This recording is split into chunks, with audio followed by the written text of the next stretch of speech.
નમસ્કાર મિત્રો, અમારા નવા વિડીયોમાં આપ સૌનું હાર્દિક સ્વાગત છે. મિત્રો, આજે આપણે વાત કરીશું ડિનર રાજન, તારા પ્રેમ માટે તો હું છેલ્લા કેટલા વખતથી તરસતી હતી. આવી જા મારી બાહોમાં. યુવાન દેખાવડી રસીલાએ તેની પેઢીના યુવાન હેન્ડસમ મેનેજર રાજનને ખુલ્લું આમંત્રણ આપતા કહ્યું, ના ના રસીલા શેઠાણી, આ તો ખોટું છે, અનૈતિક છે, કહેતા રાજન પાછળ હટી ગયો. શું ખોટું અને શું અનૈતિક? તારા મનમાં ખોટી બીક છે. આવા સુંદર એકાંતમાં બે યુવાન હૈયા જુવાનીનો આનંદ ઉઠાવે એમાં ખોટું શું છે? કહીને રસીલાએ પાછળથી રાજનને બાથ ભીડી દીધી. શેઠ ધનસુખલાલની પેઢીનો એક્સપોર્ટ ઇમ્પોર્ટનો મોટો કારોબાર અમદાવાદમાં ચાલતો હતો. વર્ષે 200 કરોડથી વધારેનું ટર્નઓવર હતું. સીજી રોડના પોશ વિસ્તારમાં મલ્ટી સ્ટોરી બિલ્ડિંગમાં તેમની આલીશાન ઓફિસ હતી. કુલ 40 માણસોનો સ્ટાફ હતો. 3 માસ પહેલાં જ તેમણે MBA વિથ ડિસ્ટિંક્શન થયેલું યુવાન રાજનને મેનેજર તરીકે સિલેક્ટ કર્યો હતો.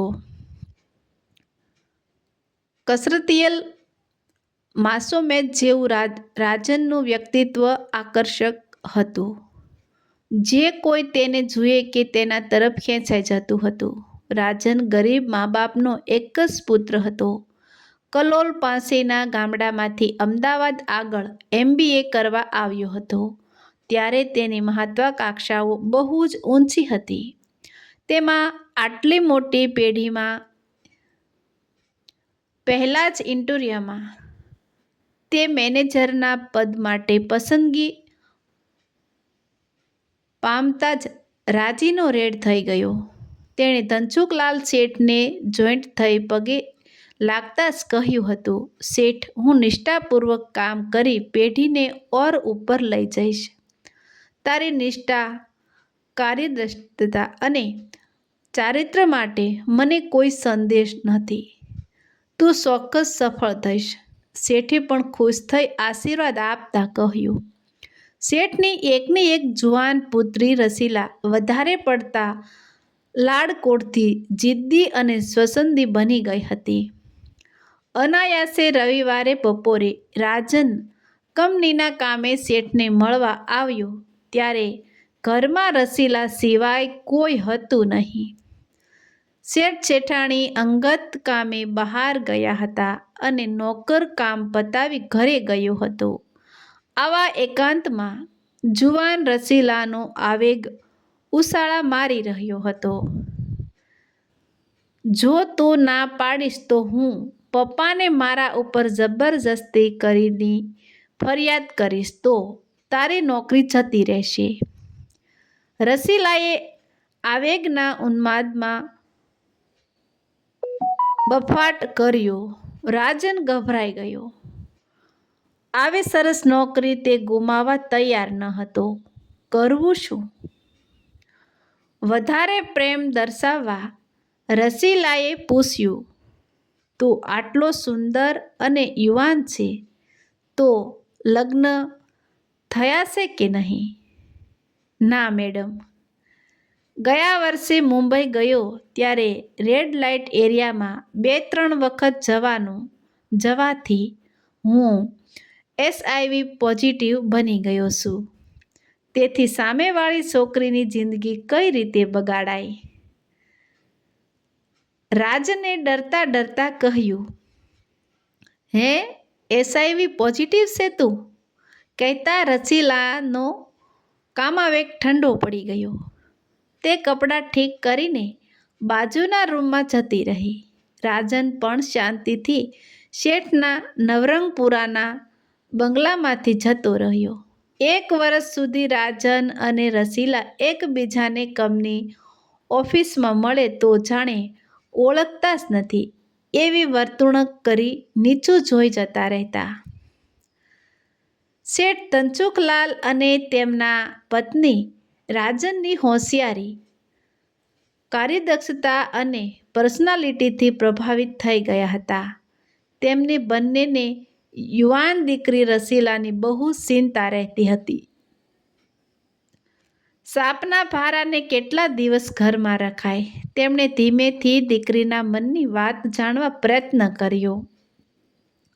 રસીલા બેટા, આપણી કંપનીનો મેનેજર રાજન તને ગમે છે?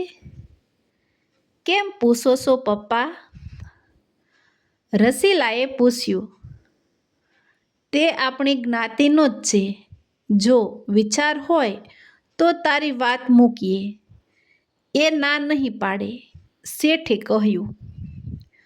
રસીલાને રાજન HIV પોઝિટિવ છે એ યાદ આવતા ચોખ્ખી ના પાડી દીધી. વરસ પછી એક પાર્ટીમાં રાજનને તેની યુવાન પત્ની સાથે જોઈ રસીલા ચિંતામાં પડી ગઈ. આ યુવતીને પણ રાજન પોઝિટિવ બનાવી દેશે. તેણે આ બાબતે યુવતીને અંધારામાં રાખી છે કે શું? તેના વિચારે સડી જતા અંતે ના રહેવાતા તેણે રાત્રે જ રાજનને મોબાઈલ જોડ્યો. રાજન, તે તારી પત્નીને અંધારામાં રાખીને લગ્ન કરી લીધા કે શું? તેના ભવિષ્યનો તો વિચાર કરવો હતો. રાજન ફોન પર હસતા હસતા બોલ્યો. રસીલા, એ તો મેં એ વખતે તારી હવસભરી હરકતમાંથી છૂટવા નાટક કર્યું હતું. બાકી હું નોર્મલ જ છું. HIV પોઝિટિવ નથી. આ સાંભળતા જ રસીલા શોભીલી પડી ગઈ. તેના હાથમાંથી મોબાઈલ પડી ગયો. મેં નકામી ઉતાવળ કરી નાખી, નહીંતર મને રાજન જોડે લગ્ન કરીને કાયમ રહેવા મળત. ખરેખર કેટલીક વખત આવેગના ઉન્માદમાં કરેલી ખોટી ઉતાવળ જિંદગીભરનો પસ્તાવો આપે છે.